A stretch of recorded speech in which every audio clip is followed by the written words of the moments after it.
Greetings, this is Artie from Artifact Electronics. Today we're going to have a look at a fixed linear voltage regulator, all in one package, the LM323K, which can be seen here in a TO3 package and in a heatsink. And this heatsink is a little small, I'll tell you that right off the bat, but because this thing cooks.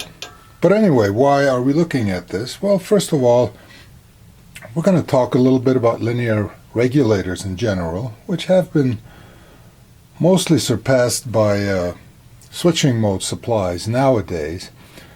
But I'm talking about this because there's a lot of equipment that uses these. Arcade games, pinball machines, musical instruments, just about anything electronic that needed 5 volts at or below 3 amps used one of these because they were very easy to use, relatively reliable, and widely available. Now before I go on, I just had a look at the monitor, and I've never noticed this, but look at this guy. He's cooked. And he's actually part of the 5-volt regulation circuit in here. So, before continuing my explanation, I think I'm going to warm up the iron and give it a new resistor. Don't go away. So yeah, the thing was cooked. I mean, it was physically cooked pretty good. I decided not to mess around, and just so happened to have a 1 watt 10k ohm resistor that kind of fit. And let's see how long it'll take this board to fry this one. For those of you who are curious, let's measure the one I removed.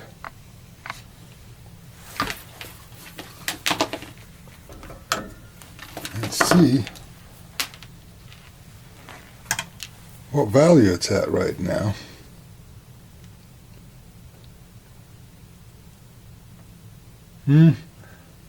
Drifted a bit upward because it's a wire wound, but it's still good. I don't think that, a 10-12% variation in value would have made a big difference, but sooner or later this guy would have given up its ghost. So thanks for making me do this video, because otherwise I wouldn't have found the problem resistor. Anyway, before we were so rudely interrupted by the misbehaving resistor, I was giving reasons of why I'm doing this video, and one thing I noticed was I should have been more specific in emphasizing that I was speaking in the past, i.e. all those devices I mentioned that use this, they were using it. These were old devices using it, and the final statement of it, it is widely available. It was widely available. It has become an obsolete part, and but the bottom line is there's still lots of devices that use this. So what we're going to do is talk about how linear regulators work in general. Then we're going to talk about how to bench test them. And the reason for that is since I mentioned that they've become obsolete or are becoming obsolete, you can still get them, but either they're really expensive or they come cheaply from a faraway place that may be sending you bogus parts. So it's absolutely crucial to bench test these things. I mean, if you've bought them recently, you got to test them before putting them in anything. And finally, we'll talk about what alternatives we have if we can't find these things anymore and we want to keep our equipment operating. And here are 2 common ways that a linear regulator could be used.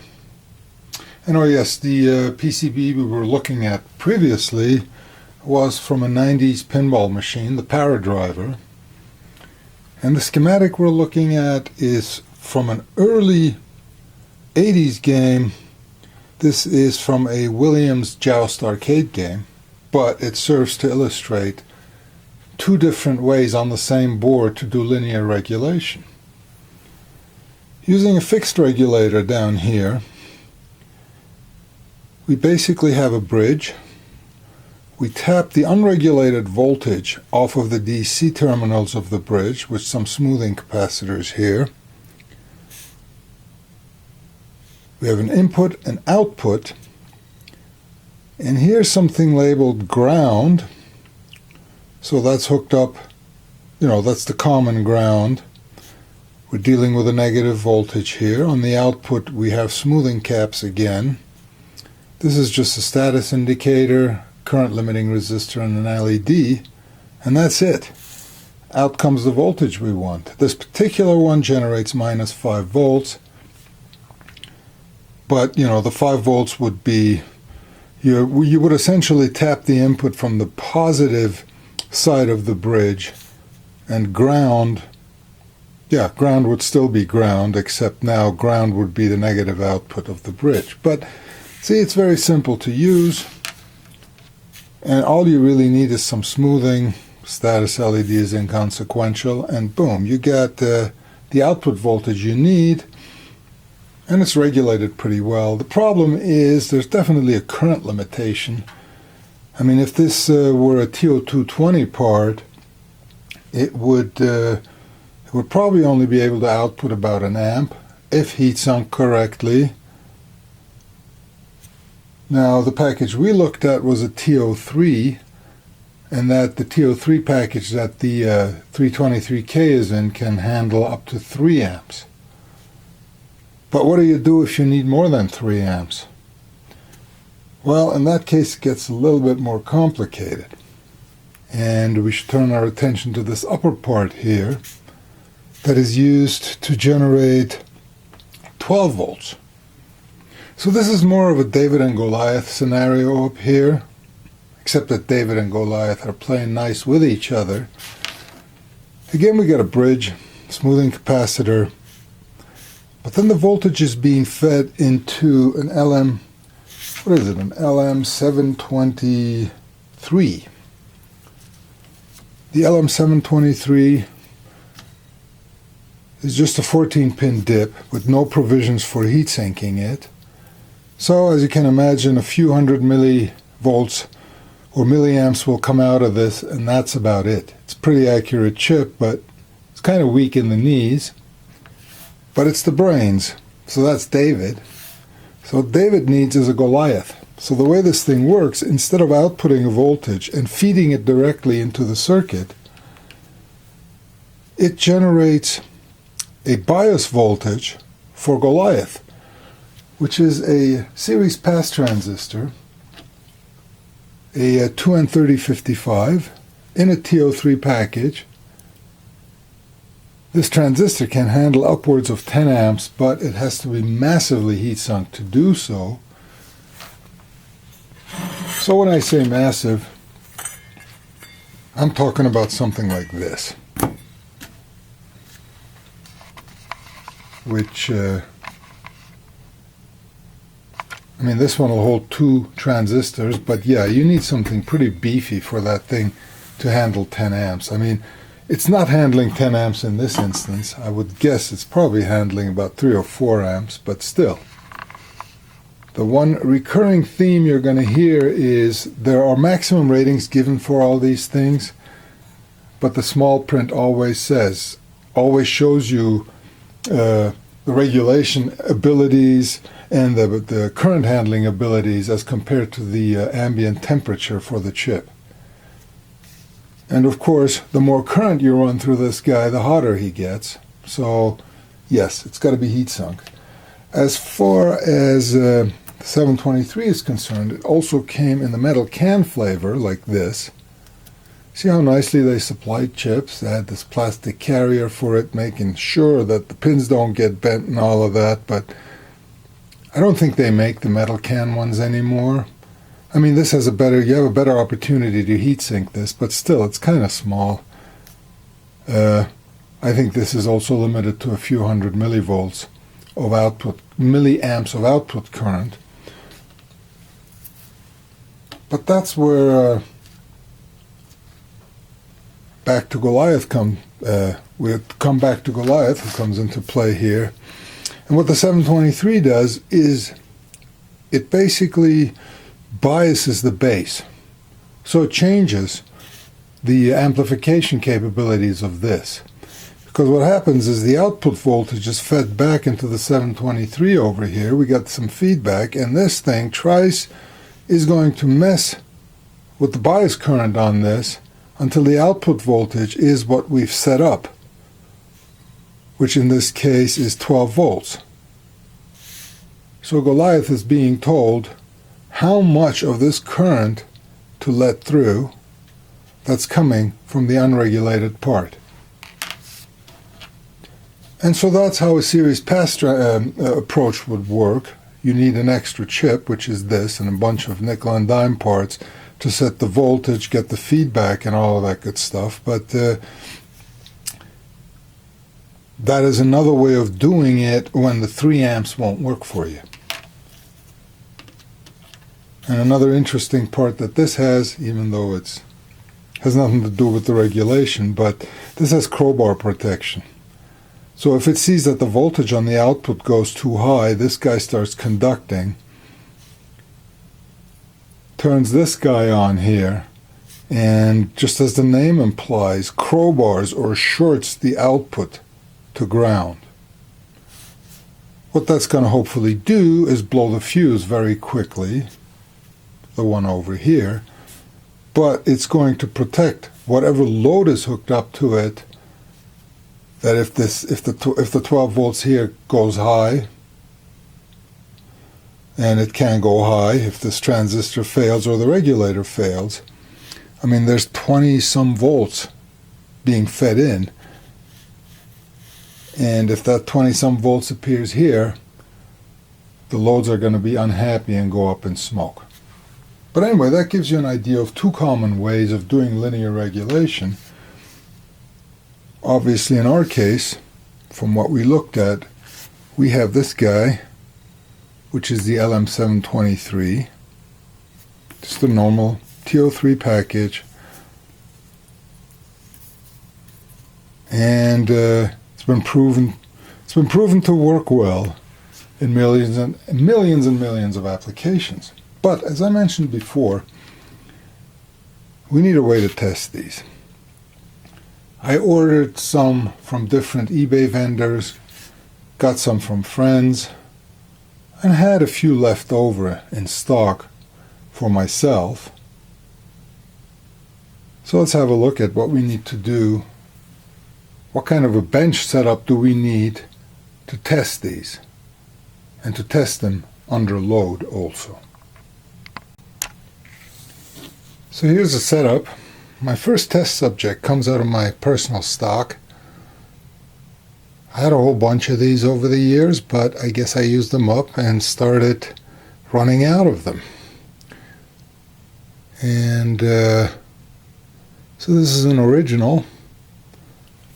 I think when I bought this, there still was no danger of getting fakes, because I think they were like $1.20 from the manufacturer. Remember, this is very simple. Looking at the other side, input voltage goes here, output voltage comes out of here, and the case is ground. The input voltage at a minimum for a 5-volt regulator, for this 5-volt regulator, needs to be 7.5 volts. And then your output should be as close to 5 volts as possible. Here's a test setup. First we needed a socket to plug the device into, and this is basically a TO3 socket. Notice that the way you figure out the orientation on these is that those pins coming out of the back are not centered, but slightly offset towards one side of the package. And if you look at the socket, same thing. If you try to plug it in upside down, these the case holes won't line up with it. So Not to say that it hasn't been tried before, but yeah, if you pay a little bit of attention, you should be okay plugging it in the right way. So this has 3 wires coming out of it. Black is the common ground. On the test bench, we have a power supply. This power supply will supply up to 8 volts at 5 amps. And then we run the input voltage, or the unregulated 5 volts, and ground to the device's input and ground respectively. The orange wire is the output. That goes to our electronic load with a common ground. And the electronic load, just like the supply, has basically an enable-disable switch on it. So this is disabled right now. This is off. And what we need to do is, so we want 8 volts. So let's check the current voltage on this, and it's already set to 8. And the current is set to 3.5 amps. That's the max current it will supply. That of course depends on what the load is drawing, and that's what this guy's job is going to be. But the very first test is, what is the no load voltage coming out of the regulator? Because if the no load voltage isn't correct, then we might as well not continue. So the first thing we do is we put this device into the socket, and it's done the right way. See, the holes line up. The only other thing on this is that we need to make sure that the case has a good connection to the socket, which, as you can see, it does not. And in order to achieve that, we got to insert a screw. These screws are actually, these 2 screws that you use are dual purpose. They physically hold the device in the socket, and they also get a proper ground connection. So now here's our device hooked up. So the very first thing we will do is give it 8 volts. And since this is turned off, we will just look at the top display, and that'll act as voltmeter. So enable the output. It's supplying 8 volts at about 11.5 milliamps, and it's regulating it to 4.949. So that's the open load voltage. And so now we start giving it a load. Remember, this thing is supposed to go up to 3 amps. So we'll do it in increments of 1 amp. In order to do that, first we go to the load, which is currently set to 3 amps, which you can see on the top display, and we move that to 1 amp. So now when we turn on the load, it's going to try to draw 1 amp from this regulator.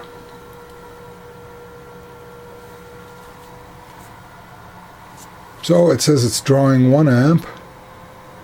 The voltage has dropped a little bit, and our supply verifies that it's supplying 1 amp at 8 volts.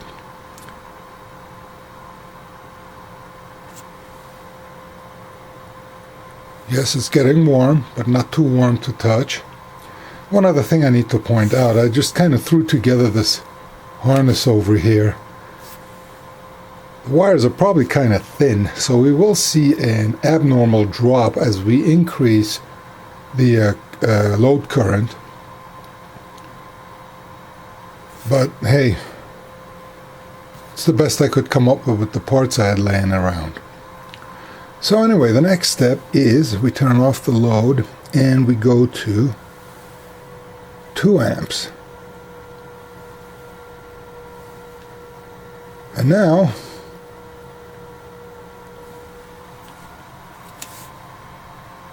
we're getting 2 amps. Can verify over here and over here. And the voltage has dropped to 4.875. Still okay. And finally,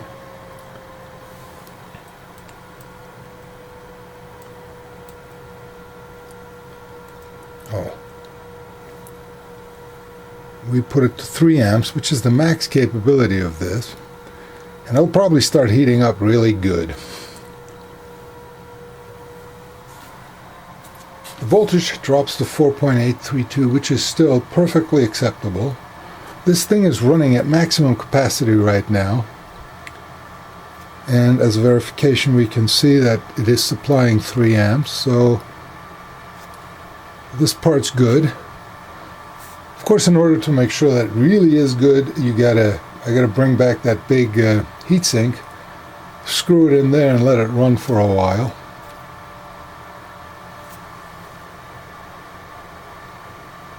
Yeah, it's getting hot. It's getting really hot, actually. So we won't stress it much longer, but... So the benchmark is this, my original stock, and it works properly.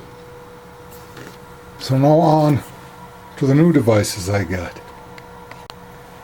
So I ordered a few off of eBay, and just to give you a comparison, while I was doing a web search for this part, Mouser Electronics popped up. They have original parts in stock, and they're charging $62 a device, which is kind of ridiculous.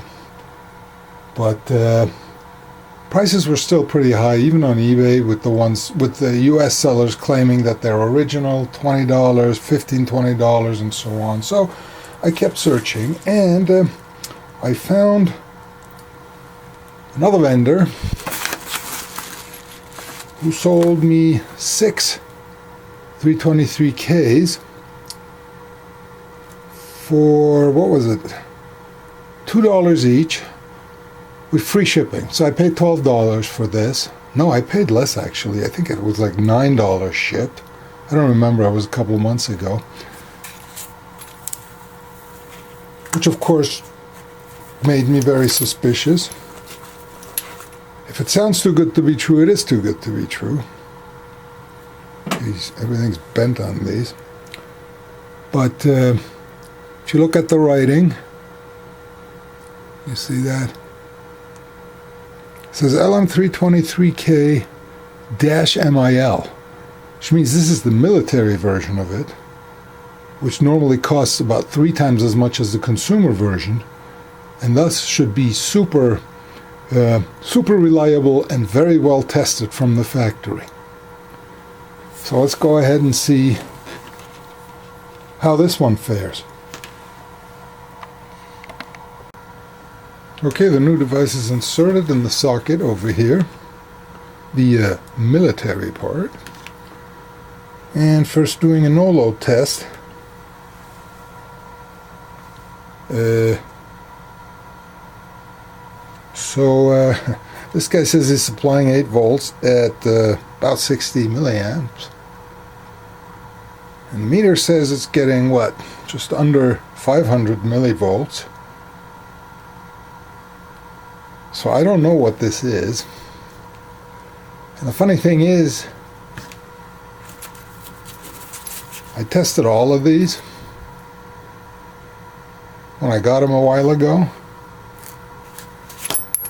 and they all put out a voltage that is somewhat related to the input voltage, i.e. if I lower the input voltage, this voltage drops too. So this is definitely not a regulator. This thing is something and has been rebadged. Either that, or all of these were line rejects and they were all defective. Somebody threw them in a big box and started selling to stupid eBay customers. I don't know. But as a test, let's turn on the load, which is off, of course, set to 1 amp, and the output dies completely. So this is basically saying 168 milliamps. This says it's getting 89 milliamps, but there's no voltage whatsoever. And again, they're all acting the same. So these are either defective or fake. Doesn't really matter at this point. I did contact the seller. I didn't accuse him of selling me fakes.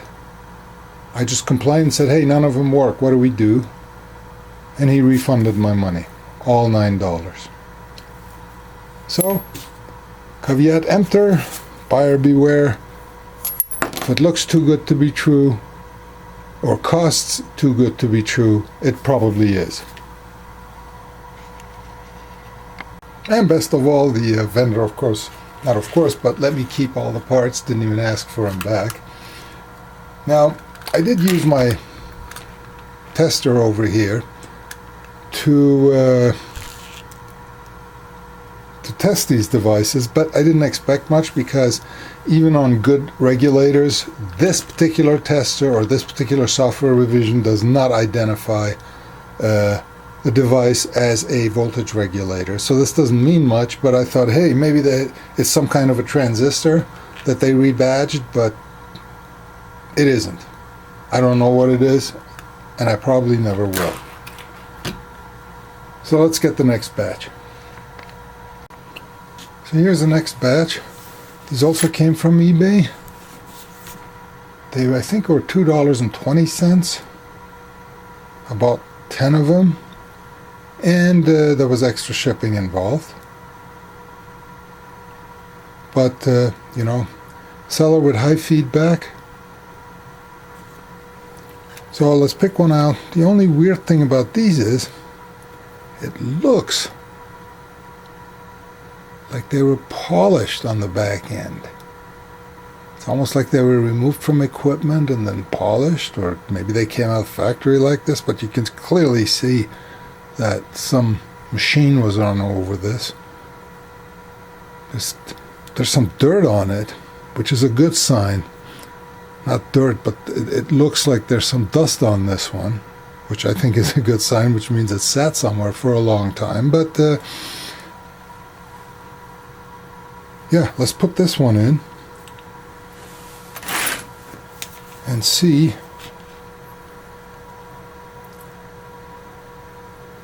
how this one fares. Yeah, I got to figure out a way to get this case connected when you plug it into the socket without having to put a screw in. Well, at a minimum, I can probably get a shorter screw. Stay. Okay, so first, let's do a no-load test.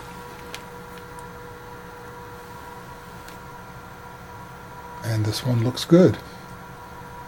Showing 4.97 at no load. Now when we go back, let's see, we need to set this to 1 if I have, no, it's set to 1. So now let's see what happens at 1 amp.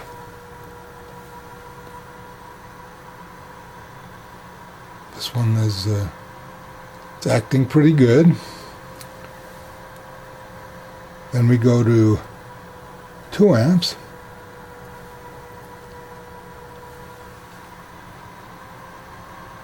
Still doing good.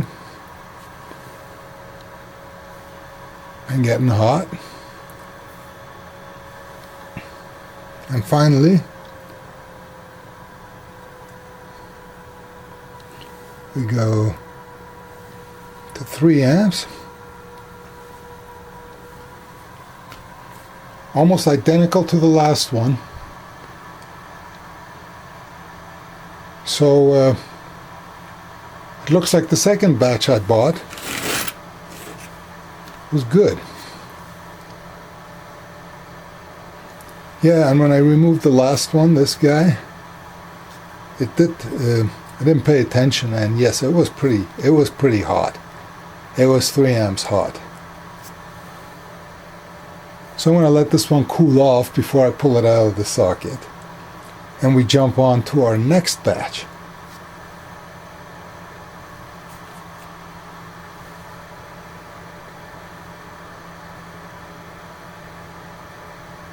Yeah, did you see what I'm doing? I'm hitting the on off on the wrong bench supply.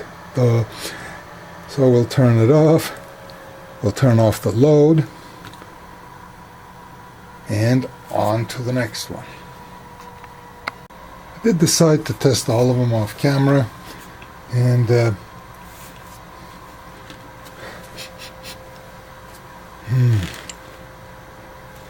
anyway, I got lazy. I'm using the clip to hold the case to the ground connection. Saves me a few seconds.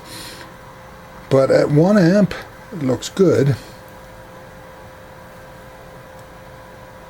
At 2 amps, it doesn't look too good. Well, it looks good at 2 amps.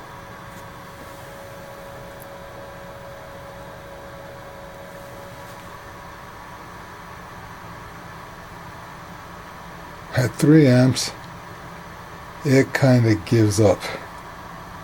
As you can see, this thing is unable to supply 3 amps, and it's burning. So this guy's bad and very hot. Very, very, very hot. The next batch consists of 2 of these that a friend of mine gave to me because the board those were in wasn't working, and he just decided to replace them, and he asked me to test them out. So let's just give these a quick test at 3 amps. See what they have to say.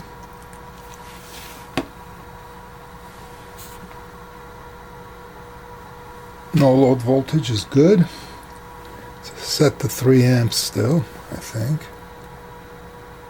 Yep. So we turn this on. Yeah, this one's good. Basically, the voltage range I saw on all the other ones on the last batch I tested, and the good one I got out of my stock, was essentially at 3 amps. It varied from 4.95 volts down to 4.88 volts, which is perfectly fine for TTL, which will run reliably from 4.75 up to 5.25, and even out of those tolerances, most TTL, if it exceeds it by a reasonable amount, TTL will still run on voltages lower than 4.75 and higher than 5.25, but your mileage may vary. So this thing, this one's good. So I'm suspecting there was a problem with the soldering job, or he probably had a cracked solder joint on it, which caused the board not to work right. So and then the next one,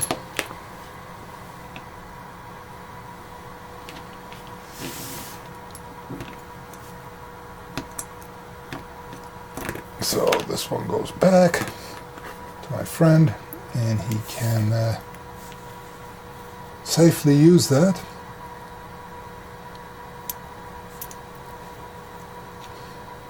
And here's the second one he gave me. Just being obstinate about getting into the socket. I think there's a whole bunch of solder on here. Well, it kind of went in.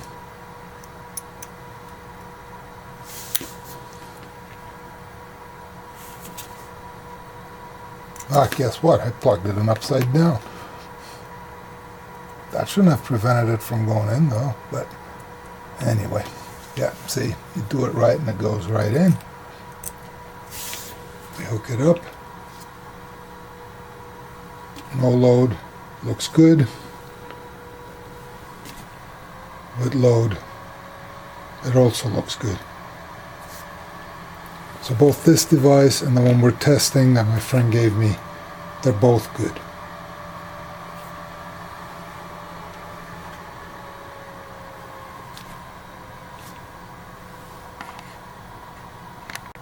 Now to dispose of the bodies. Here's the one from the last batch we tested, the one that, well, it worked up to 2 amps. I didn't check in detail at which point it cut out, but yeah, if you gave it 3 amp, poof. Then we have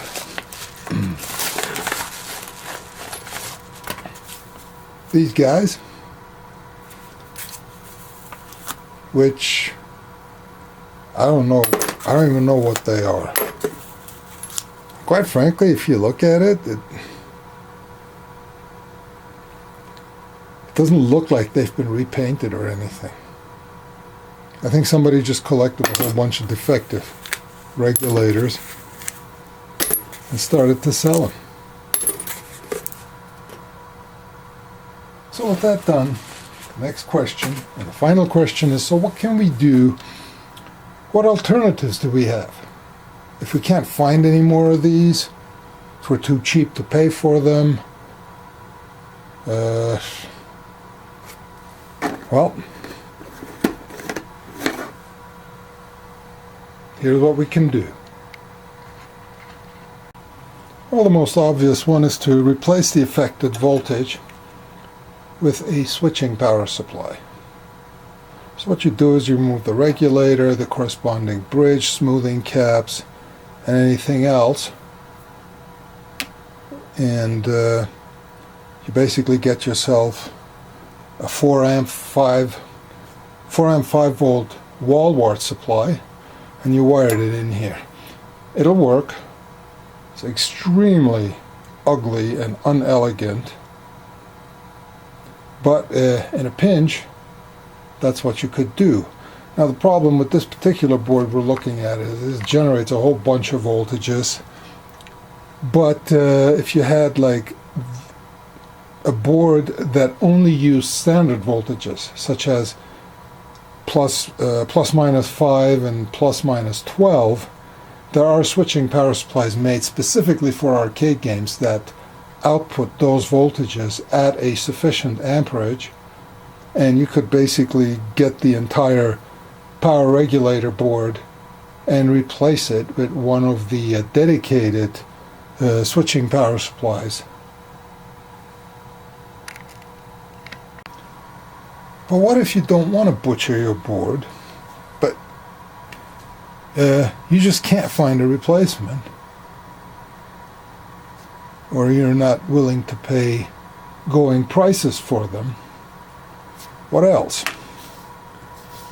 Well, somebody had a good idea about this, and they came up with a replacement that is identical in form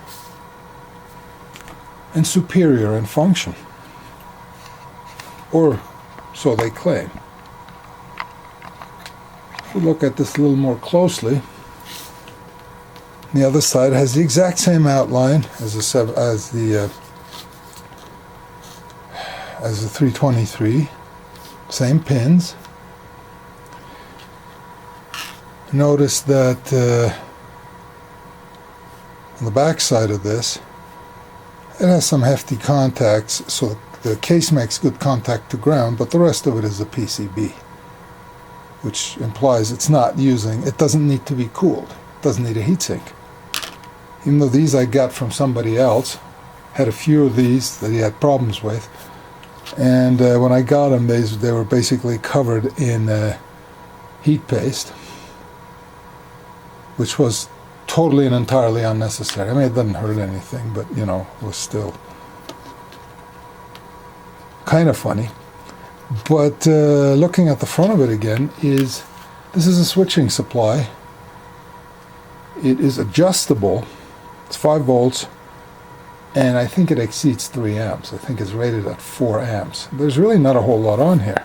There's a transformer, chopper IC for the switching mode, and some resistors and capacitors, and that's it. It fits right into the same place as the other one does, and is advertised as giving you years of trouble-free operation, and it doesn't heat up.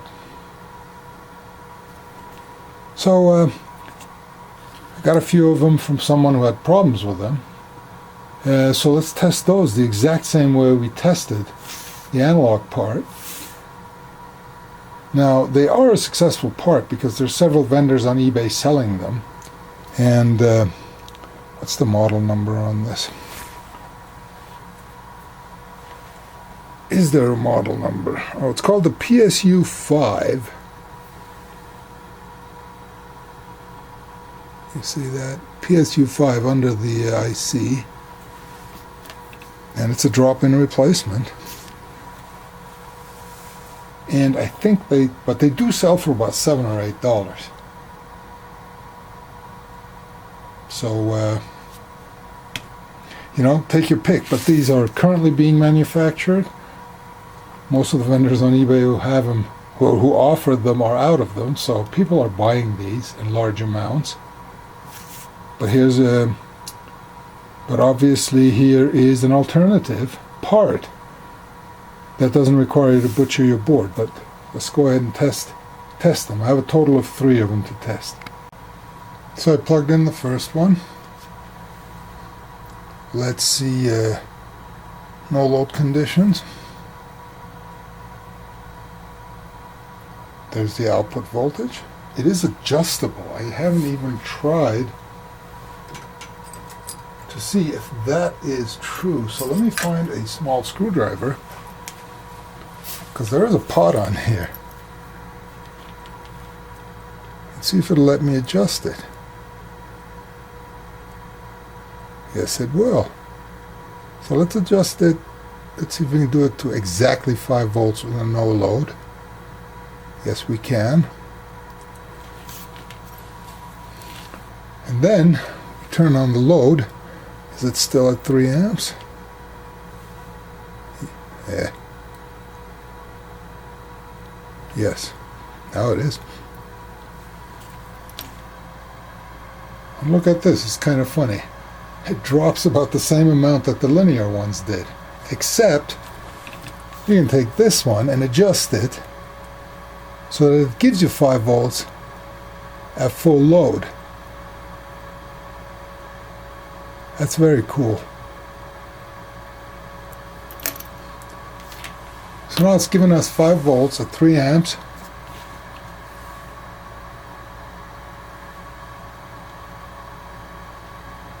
And it's getting warm. The transformer is.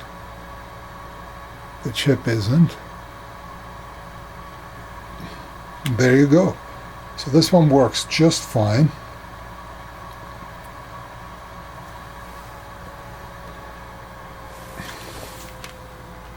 So then we can try the second one. Second one also has heat paste residue on it. Well, it was actually full of heat paste, but I cleaned that off. And on this one, this one's good. And this one, I think you can also adjust this one.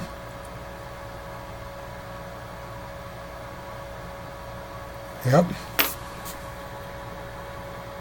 And again, no heat. So I'd actually be real interested in installing one of these in one of my PCBs and seeing how it fares. And then finally number 3, which also looks like it had been soldered on a board, onto a board.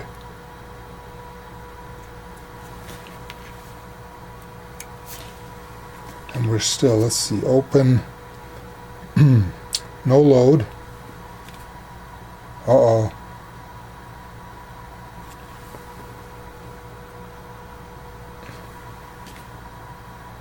All right. This one's dead. Turn on the load. No current, no voltage. I mean, it is completely shut down.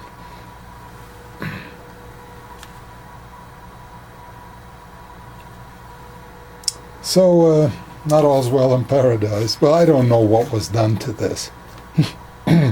that it gave up. But Yeah, this guy's dead. I mean, you could. The cool thing is you could probably repair this. You know, there's not that many parts on here, and I don't know if these parts, you know, if you can buy these parts, but probably not worth it. But you know, you have the option. Whereas, you know, you're not going to be repairing something like this. So there you have it. Well, thanks for watching. Hope you learned something new about voltage regulators, and to use extreme caution before putting them into your valuable electronic equipment, especially if they came from a questionable source or cost a questionable, i.e. low amount of money. Please like, subscribe, share, and comment. And we'll see you next time.